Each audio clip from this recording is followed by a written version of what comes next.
우리 고백하겠습니다. 하나님은 살아계십니다. 아멘. 오늘 사신 하나님의 은혜가 우리 모두에게 부어지시기를 주님의 이름으로 축복합니다. 창세기 37장부터 요셉에 대한 이야기가 나오죠. 근데 38장에 갑자기 누구에 대한 이야기가 나오냐면 유다에 대한 이야기가 나옵니다. 여러분, 유다라고 하는 사람은 사실은 참 괜찮은 사람입니다.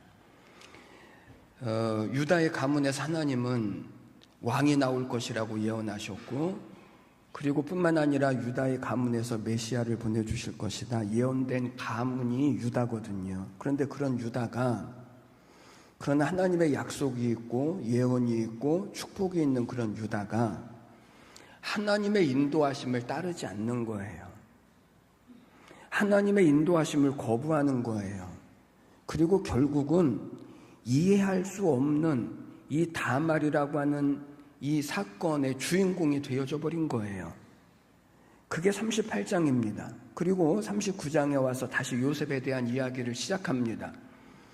여러분, 이것은 무엇을 말하려고 하냐면, 그것은 이 두 사람을 비교해서 유다라고 하는 사람은 자기 마음대로 사는 인생을 살았다면 요셉이라고 하는 사람은 하나님이 개입하시고 인도하시는 인생과 삶을 사는 것이 무엇인지를 보여주려고 하는데 목적이 있는 거예요. 그래서 요셉을 통해서 하나님이 함께 하시고, 그리고 인도하시는 인생이 어떻게 형통하고 그리고 축복으로 나타나는지를 보여주시기 위하여서 이 요셉과 그리고 이 유다라고 하는 이 사람의 이야기를 동시에 보여주시는 것입니다. 그래서 우리는 요셉을 통해서 무엇을 보아야 하냐면, 하나님의 말씀대로 인도하심을 받는 사람들의 형통이 무엇인가를 우리는 보셔야 하는 겁니다. 예전에 MBC 방송의 대표적인 다큐멘터리였던 성공시대라고 하는 프로그램이 있었습니다. 1997년도에 IMF라고 하는 한파가 밀어닥쳤을 때에 정말 많은 사람들이 어려움을 당하고 그리고 고난을 당했습니다.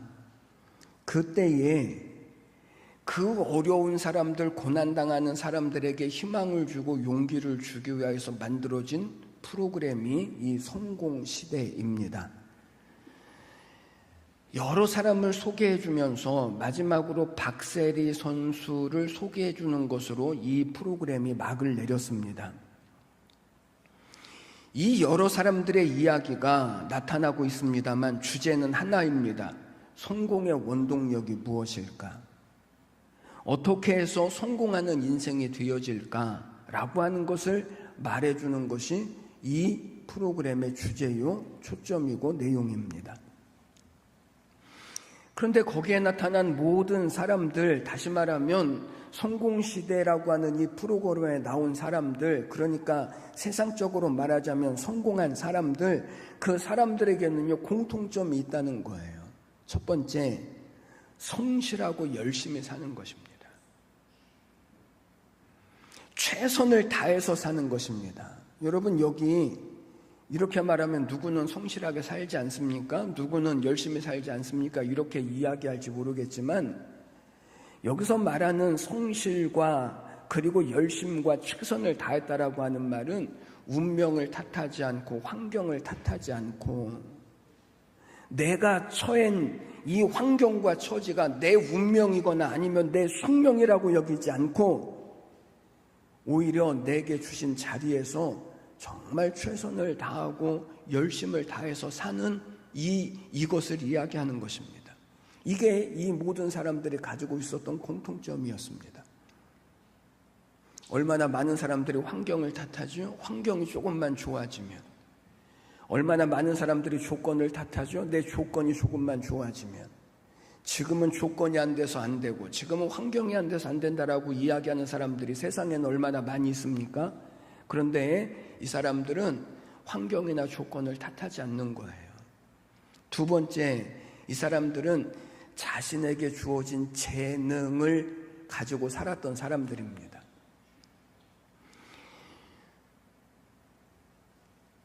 어떤 다른 능력을 구하는 게 아니고 어떤 다른 특별한 환경을 구하는 것이 아니라 자기에게 주어진 대로 어떤 천재적인 능력이나 기적을 바라는 삶이 아니라 내게 주어진 재능대로 내게 주어진 은사를 가지고 살았던 사람들.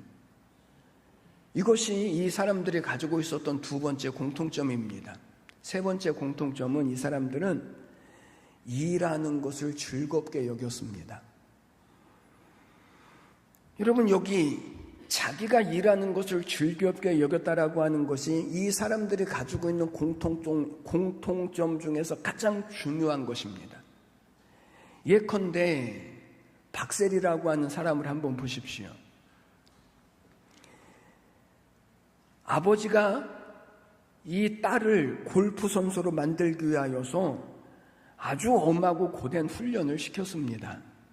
담력을 키운다고 해서 그 어린아이를 공동묘지에 갖다 버리고 오기도 하고, 그리고 모래주머니를 발목에 메고 산을 뛰어다니게 하고, 그리고 15층 아파트에서 아버지는 엘리베이터를 타고 올라가고 딸 보고는 걸어서 올라오라고 하고 뛰어서 올라오라고 하고 3번씩 하라고 하고 5번씩 하라고 합니다.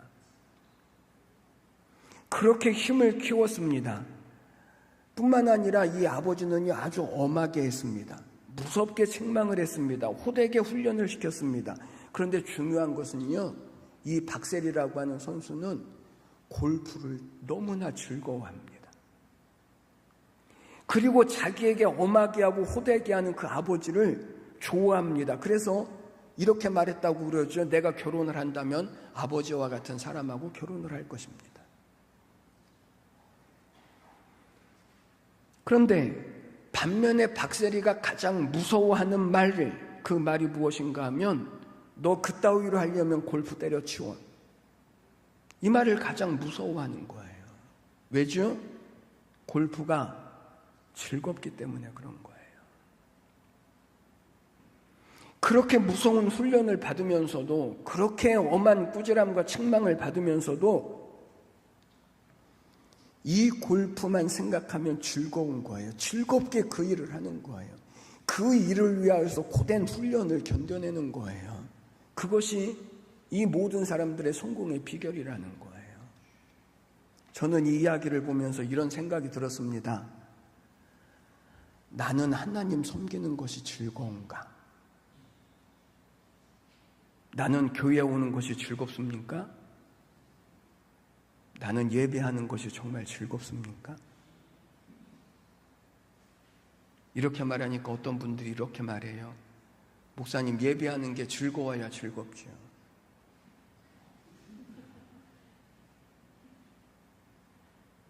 여러분, 여기 즐겁다라고 하는 말은 재밌다라고 하는 말이 아니라 기뻐해야 한다, 즐거워해야 한다, 좋아해야 한다라는 얘기예요. 그래야 신앙에도 승리를 하는 거예요. 여러분, 세상에 성공하고 싶지 않은 사람이 어디 있습니까? 그런데 문제는 성공하기는 원하는데 정작 성공할 수 없게끔 사는 게 문제인 거죠. 그런데 이것은 세상만의 문제가 아니라 우리의 신앙도 마찬가지입니다. 형통하기를 원하고 하나님의 복 받기를 원하고 응답받기를 원하지만 정작 내가 형통한 사람이 되고 복받는 사람이 되고 응답받는 사람이 되기 위한 삶을 사람들은 살려고 하질 않는 거예요. 여러분, 성경을 보십시오. 하나님이 누구를 찾으시죠?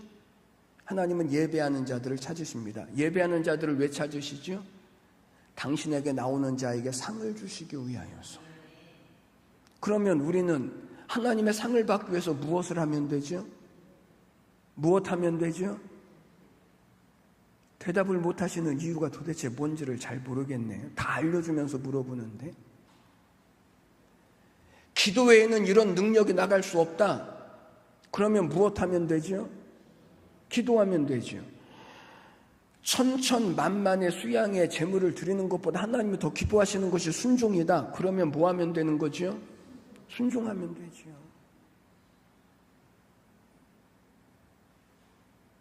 오늘 39장에서 요셉이 어떻게 형통한 사람이 되고 어떻게 복된 사람이 되어줄 수 있는가에 대해서 말씀을 하는데, 그런데 여러분, 요셉이 축복의 사람이 되고 성공하는 사람이 된다라고 하는 것이 우리가 생각했던 것과는 전혀 다른 방법으로 요셉은 형통하는 사람이 되고 그리고 축복의 사람이 되어집니다. 그게 무엇인가 하면 2절 말씀을 보십시오. 여호와께서 요셉과 어떻게 하심으로, 함께 하심으로 그가 어떤 사람이 된다고요? 형통한 사람이 돼요. 여기 형통한 사람이 되어졌다라고 하는 말은 성공하는 사람이 되고 복된 사람이 되어졌다라고 하는 말이거든요. 여러분, 지금 39장인데 불과 2장 앞으로 넘어가서 37장에서 요셉에 대한 이야기가 나오는데, 거기 17살인 요셉이 꿈을 꾸자마자 그의 인생에 고난이 시작되어지고, 그리고 미움을 받기 시작하고 질투를 당하고 구덩이에 던져지고 노예로 팔려가고 죽음과 같은 그런 고난의 삶이 시작되어지거든요. 그래서 1절 말씀을 보면, 오늘 1절 말씀을 보면 이렇게 시작합니다. 요셉이 애굽에 이끌려 애굽에 내려가매 그랬습니다. 여기 이끌려 애굽에 내려갔다라고 하는 말의 원문을 보니까 던져지고 떨어지고 끌려가다. 그러니까 요셉이 애굽으로 내려간 것은요, 자기가 가고 싶어서 가는 것이 아닙니다. 그곳으로 던져진 것입니다. 끌려가는 것입니다. 그곳으로 떨어진 것입니다. 그런데 2절에서 갑자기 그런 요셉을 가리켜서 어떤 사람이 되어졌다라고 말하냐면 형통한 사람이 되어졌다, 성공한 사람이 되어졌다, 복된 사람이 되어졌다라고 말씀을 하는 거예요. 아니, 도대체 형통이 무엇입니까? 요셉에게 찾아온 형통과 성공과 축복은 도대체 무엇입니까? 오늘 저희들이 그것을 보려고 합니다. 그래서 하나님이 주시려고 하는 형통, 하나님이 주시려고 하는 축복이, 저는 오늘 예배하신 우리 모두에게도 하나님이 기꺼이 주시기를 바라고, 그래서 우리의 모든 삶을 기쁨과 은혜와 복으로 이루어 가시는 우리 모두가 다 되시기를 주님의 이름으로 간절히 축복합니다. 첫 번째는요, 하나님이 함께 하셨기 때문에 형통하고 그리고 성공할 수 있었습니다. 여기 하나님이 함께 하셨기 때문이다, 이 말을 다른 말로 말하면 하나님이 함께 하시는 것이 형통이고 복이라는 거예요. 하나님이 함께 하시는 것이 뭐라고요? 형통. 하나님이 함께 하시는 것이 복이라는 거예요. 2절 말씀을 보십시오. 여호와께서 요셉과 함께 하심으로 그가 어떤 사람이 되어졌다고요? 형통한 사람이 되어졌습니다. 여러분, 요셉이 어떻게 성공하는 사람, 형통한 사람이 되어졌습니까? 이유는 하나입니다. 하나님이 그와 함께 하셨기 때문이다. 하나님이 함께 하신다는 것이 형통이고 하나님이 함께 하시는 것이 복이라는 거예요. 여러분은 이 말에 아멘이 되십니까? 아니면 또 그 얘기라고 여겨지십니까?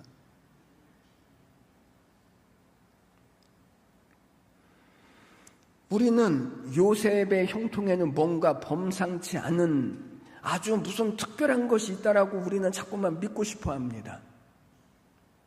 그런데 성경은 요셉이 형통했다라고 하는 것을 우리가 가지지 못했던 무엇인가 특별한 것을 가졌다라고 말하는 것이 아니라, 우리가 받지 못한 무슨 특별한 것을 받았다라고 말한 것이 아니라 하나님이 함께 하셨다라고 하는 이 사실에 대해서 오늘 성경은요, 굉장히 중요하게 말씀을 하는 거예요. 그래서 39장부터 요셉의 이야기를 할 때 계속해서 반복하는 말이 무엇입니까? 하나님이 요셉과 함께 하셨다. 2절에서도 하나님이 함께 하심으로 그가 형통한 자가 되어졌습니다. 21절에 가서도 보면 하나님이 함께 하심으로 그가 감옥에서도 형통한 자가 되어졌습니다. 여러분, 성경은 하나님이 함께 하신 것을 가리켜서 형통한 것이다, 복이다, 이렇게 말씀을 하는 겁니다. 그런데 여러분, 가만히 생각해 보십시오. 형통이라고 하는 말의 뜻은 번영한다, 모든 일이 잘 풀린다 라고 하는 뜻이거든요. 그런데 하나님이 요셉과 함께 하셔서 요셉이 형통한 자가 되어졌는데, 그런데 요셉의 현실은 어떻죠? 형들에게 미움을 받아서 노예로 팔려가는 거예요. 거기다가 누명을 쓰고 감옥에 갇히는 거예요. 그런데 하나님은 뭐라고 말씀하시냐면 요셉은 형통하다, 이렇게 말씀을 하시는 거예요. 여러분, 요셉이 하나님이 함께 하셔서 형통한 사람이라면 자기들을 미워하고 팔아버리는 그 형들의 눈이 삐고 코가 삐뚤어지고 자기를 노예로 산 그 미디안 사람들이 하나님이 나타나셔서 혼비백산하고 도망가 버리든지, 그래서 종으로 팔리고 감옥에 죄수로 갇히는 일이 없어야 하는 것이 형통이고 잘 되는 것 아닙니까?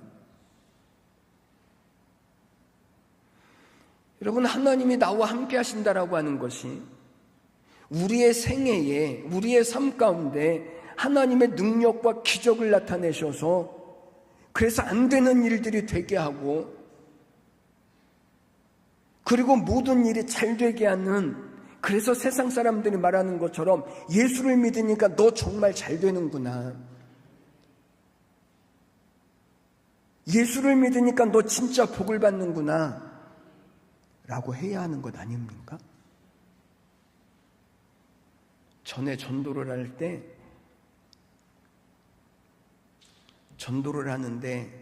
어떤 지나가던 사람이 토론을 해보자라고 찾아왔습니다.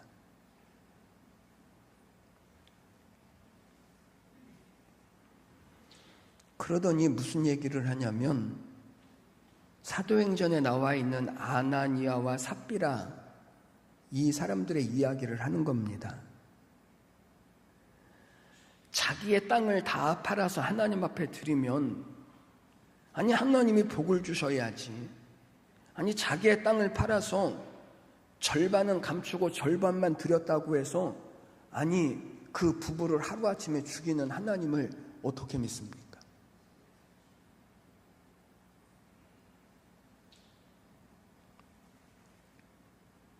그런 하나님을 믿을 수 없다는 거예요. 그러면서 어떻게 생각하냐는 거예요. 여러분의 생각은 어떠십니까? 여러분, 지금 아나니아와 삽비라 이야기를 하는 것이 아닙니다. 다 우리 이야기를 하는 것입니다. 우리 생각은, 아니 내가 하나님 이만큼 섬겼으면 하나님 이렇게 복 주셔야 하는 것 아닙니까? 내가 하나님 앞에 이 정도 드렸으면 하나님 내게 무엇인가 응답해 주셔야 하는 것 아닙니까? 이게 다 우리가 가지고 있는 생각들 아닙니까? 여러분, 하나님은 왜 그러실까요? 아니 자기의 땅을 팔아서 절반이라도 드렸으면 칭찬해 주어야 하는 것 아닙니까? 그런데 하나님이 그러신 이유가 뭐죠? 여러분, 오늘날에도요, 전도하기 가장 쉬운 방법이 있습니다. 그것은 교회 오는 사람들마다 다 잘되게 하시면 교회는 미어 터집니다. 그런데 하나님은 그렇게 하신다고요? 안 하신다고요? 안 하십니다. 하나님은 왜 그렇게 안 하시죠? 그 이유가 무엇입니까? 믿음은 그렇게 해서 만들어지는 것이 아니거든요.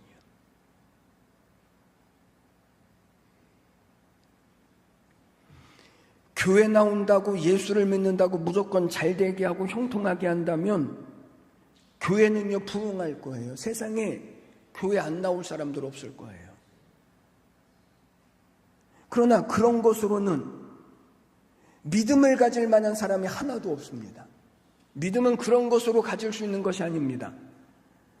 만약에 교회 나온다고 무조건 잘되게 한다면 여러분, 나 같은 사람이 진짜 예수 믿겠습니까? 안 믿는다니까요. 어떤 사람의 아내가 죽었습니다. 장례식을 치르는데 자기 친구가 오더니 아내의 영정 앞에서 막 그렇게 통곡을 하면서 울어요.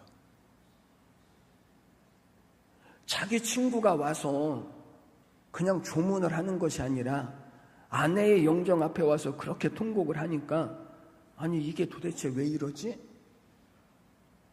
이것들이 무슨 썸씽이 있었나? 이런 생각이 자연스럽게 드는 거예요. 그래서 물었습니다. 야, 내 마누라가 죽었는데 왜 내가 울고 난리냐? 그랬더니 그 친구가 이렇게 말합니다. 내 아내는 죽었는데 내 마누라는 여전히 살아있잖아. 그래서 내가 슬퍼서 우는 거야. 여러분 왜 그러죠? 그 말을 들은 이 사람이요 마음에 감동이 확 오는 거예요. 그래 너 정말 슬프겠다. 여러분 왜 그런 거예요? 연애할 때는 결혼만 하면 행복할 줄 알았는데 그런데 그 착각이 깨진 거예요. 여러분 우리가 정말 착각하면서 살아요. 우리 생각에는 하나님이 함께 하시면, 하나님 믿기만 하면, 교회 나오기만 하면 마땅히 잘 될 거라고 우리가 생각을 하지만 사실은요 우리가 다 속고 있는 거예요. 이것 때문에 진짜 예수를 못 믿어요. 그래서 사람들은 말해요. 사업이 잘 돼서 형통하다고. 사람들은 말합니다. 자식이 잘 돼서 형통하다고. 사람들은 말합니다. 고난이 없어서 형통하다고. 여러분 착각하는 것입니다. 속고 있는 것입니다. 이것은 일반적인 형통입니다. 세상에서 말하는 잘 되는 것입니다. 성경에서 말하는 것이 아닌, 하나님이 말씀하시는 것이 아닌 이 세상적인 형통과 세상적인 축복에 오늘날 얼마나 많은 교회들이 속고 있는지 모릅니다. 그래서 어떻게 말하죠? 질병에 걸렸으면 나는 복이 없다라고 말하고, 자식들이 잘 되지 않으면 하나님이 내 기도를 들어주시지 않는다라고 말하고, 하나님이 안 계신다라고 말하고.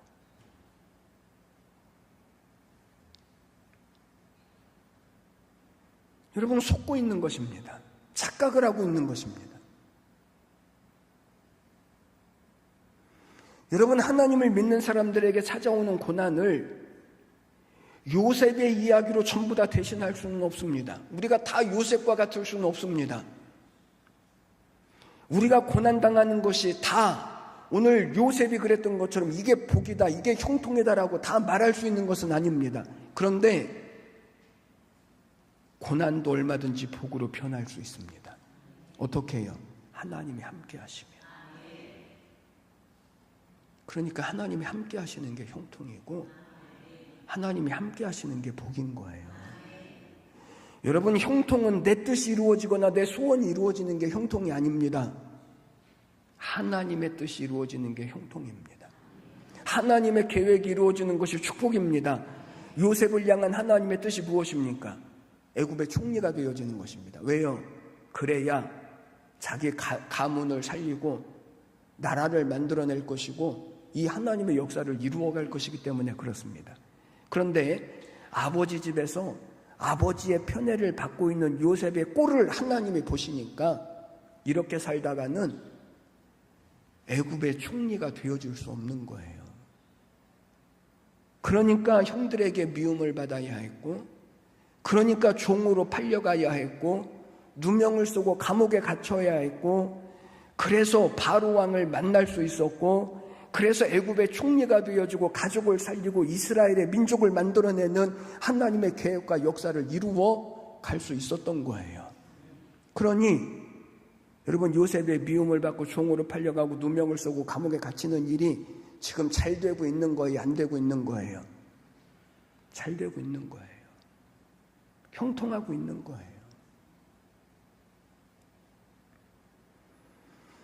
하나님이 함께 하신다라고 하는 것은 문제가 없는 삶이 아니라, 잘 들어보십시오.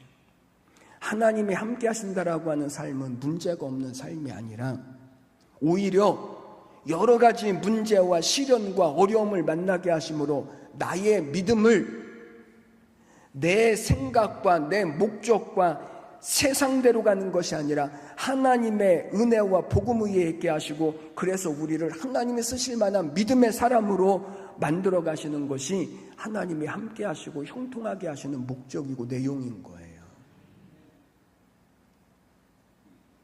그래서 형통이라고 하는 말은 고난이 사라진 상태나 문제가 없는 상태가 아니라 고난과 문제의 한복판에 하나님이 뚫고 들어오셔서 우리와 함께 하시는 상태를 말하는 거예요. 시작.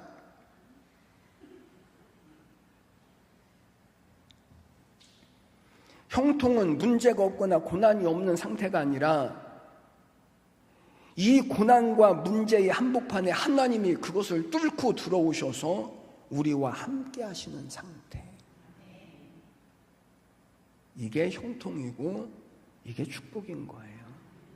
그래서 하나님이 함께 하신다라고 하는 것을 21절 말씀에 가서 보십시오. 이렇게 표현을 했습니다. 21절. 여호와께서 요셉과 함께 하시고 그리고 그에게 인자를 더하사. 여러분, 하나님이 함께 하시는 것이 노예에서 풀려나거나 감옥에서 풀려나는 것이 아니라 하나님이 그에게 무엇을 더하신다고요? 인자를 더하셔서 그 모든 것들을 능히 견뎌내게 하시고 이겨나가게 하시는 거예요. 이게 하나님이 함께 하시는 거예요. 여러분의 믿음이 물질 위에 있게 하지 마십시오. 돈 잘 벌면 하나님의 은혜고 못 벌면 하나님의 은혜가 아니라고요? 여러분의 믿음이 성공 위에 있게 하지 마십시오. 잘 되면 하나님 살아계시고 잘 안 되면 하나님이 안 계신 것이라고요? 여러분의 믿음이 오직 예수 그리스도의 십자가의 복음 위에 있게 하십시오. 이것이 하나님이 함께 하시는 것입니다. 이게 하나님이 우리에게 주실 복과 형통의 비결인 것입니다. 형통은 고통이나 문제를 면제시켜주는 것이 아니라 문제나 고통 속에서도 하나님이 함께 하시는 것, 이것이 형통이고 축복인 것입니다. 두 번째, 요셉의 형통에 또 한 가지 비결이 있습니다. 그것은 사람들에게 은혜를 입게 하는 것입니다. 4절 말씀을 보십시오. 요셉이 그의 주인에게 무엇을 입었습니까? 은혜를 입었습니다. 22절 말씀 가서 보십시오. 22절.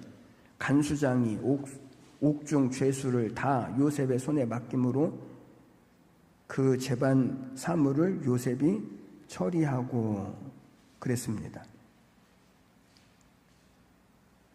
21절 말씀. 여호와께서 요셉과 함께 하시고 그에게 인자를 더하사 누구에게 은혜를 받게 하십니까? 간수장에게 은혜를 받게 하십니다. 여러분 보십시오. 여러분, 은혜는 누구에게 받는 것입니까? 은혜는 누구에게 받는 것입니까? 하나님. 그런데 요셉은 누구에게 은혜를 받았습니까? 사람들에게. 이게 요셉이 받은 형통의 비결입니다. 반면에 오늘날 사람들은 자꾸만 사람으로부터 받는 은혜를 거부하고 중요하게 여기지 않고 놓치면서 삽니다. 그래서 이런 사람들이 잘하는 말이 뭐죠? 하나님만 아시면 되지.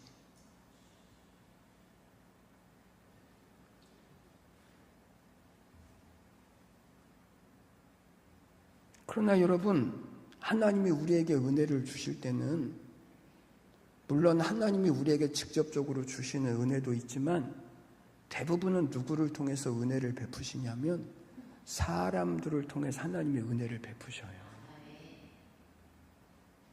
그러니 사람을 통해서 주시는 이 은혜와 이 사랑이 없이는 형통할 수 없는 거예요.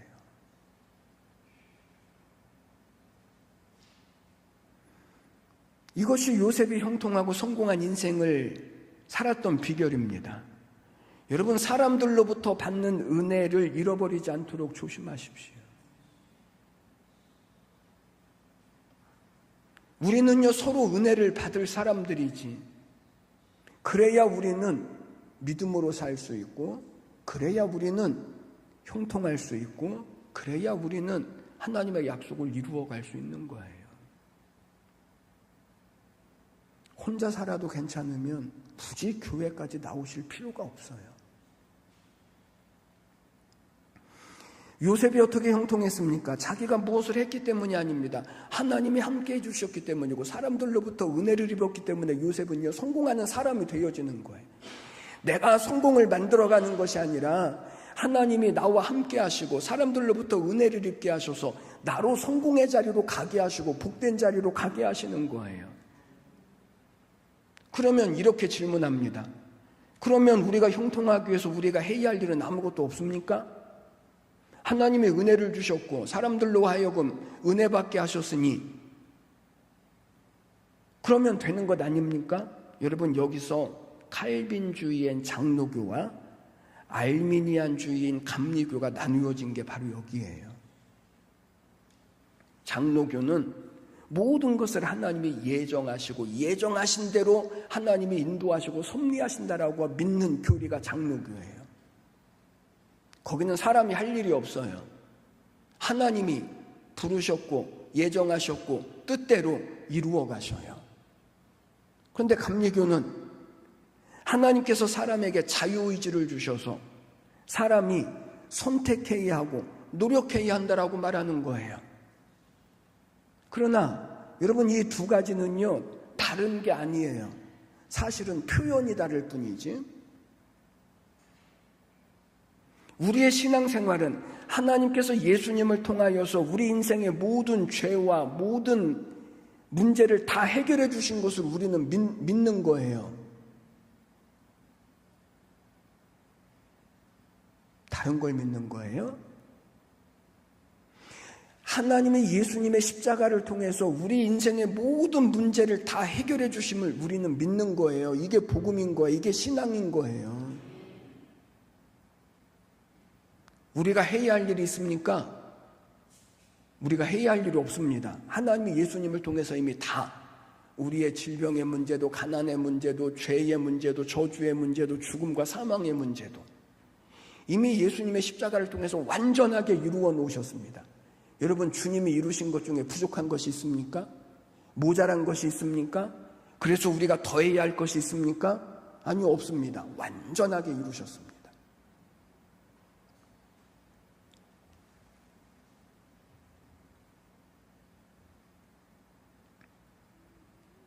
그러면 우리가 해야 할 일은 무엇입니까?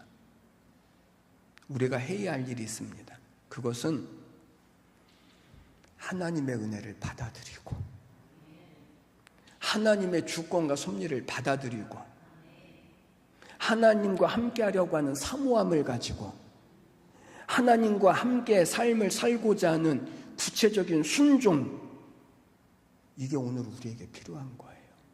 아무리 하나님이 주시려고 해도 거부하면, 아무리 하나님이 형통을 주시고 복을 주시려고 해도 우리가 받아들이지 않으면, 그러면 하나님이 주시려고 하는 것이 우리의 것이 될 수 없으니 받아들여야죠. 영접해야죠. 믿어야죠. 순종해야죠.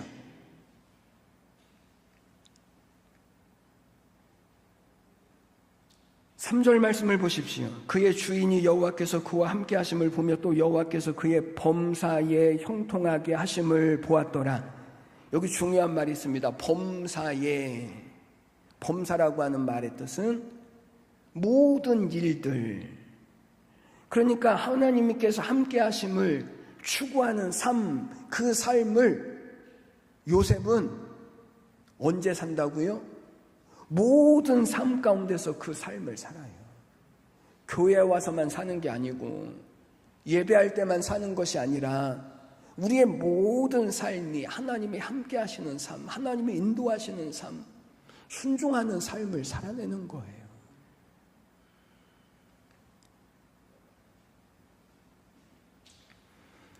결과가 무엇입니까? 5절 말씀입니다. 5절 말씀을 보십시오.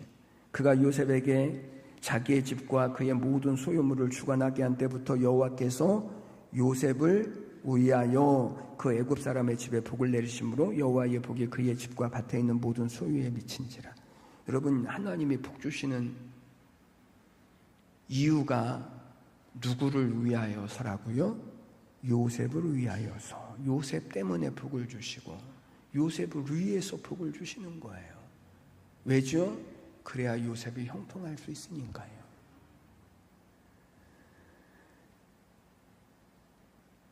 여러분, 이것이요, 이것. 나 한 사람 때문에 내 가정이 복을 받고 나 한 사람 때문에 사회가 복을 받고 나라가 복을 받을 수 있다라고 하는 것이 우리를 향한 하나님의 기대입니다. 하나님의 소망입니다. 그냥 나 한 사람 잘 먹고 잘 사는 것이 하나님의 기대가 아닙니다. 이것이 하나님께서 우리에게 복 주셔야 할 이유가 되어지는 것입니다. 사랑하는 여러분, 오늘 저는 이 한 말씀을 드리고 싶어요. 여러분 안에 무엇이 이루어지는지를 확인하십시오. 내 안에 무엇이 이루어지는지를 보십시오. 하나님께서 함께 하셔서 형통하고 성공한 삶을 산다라고 하는 것을 자꾸만 다른 것으로 증명하려고 하지 마십시오. 사업이 잘 돼야, 자녀들이 잘 돼야, 건강해야, 문제가 없어야 하나님이 나와 함께 하신다라고 하는 것으로 자꾸만 증명하려고 하지 마십시오.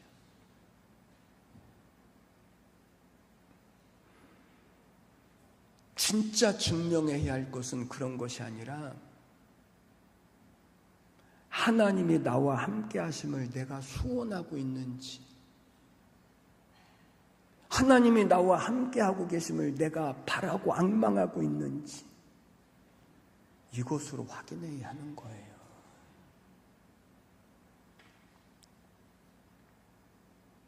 진짜 인생의 문제는 고난이 아닙니다. 진짜 인생의 문제는 하나님과 함께하지 못하는 것입니다.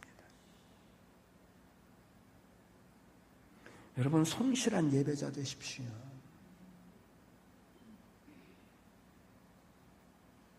예배가 여러분들에게 기쁨이 되셨으면 좋겠습니다. 교회 오는 것이 여러분들에게 즐거움이 되셨으면 좋겠습니다. 성실하게 기도하십시오. 기도 외에는 하나님의 능력을 이 땅 가운데 가져올 것이 없다라고 말씀하셨으니, 이것이 이 어려운 시대에도 하나님이 나와 함께 하시는 비결이요, 신앙이요, 믿음인 것입니다.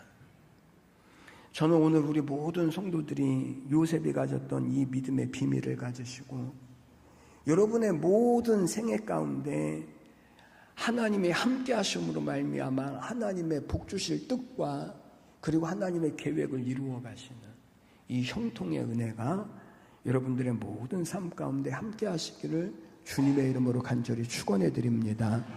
기도드리겠습니다.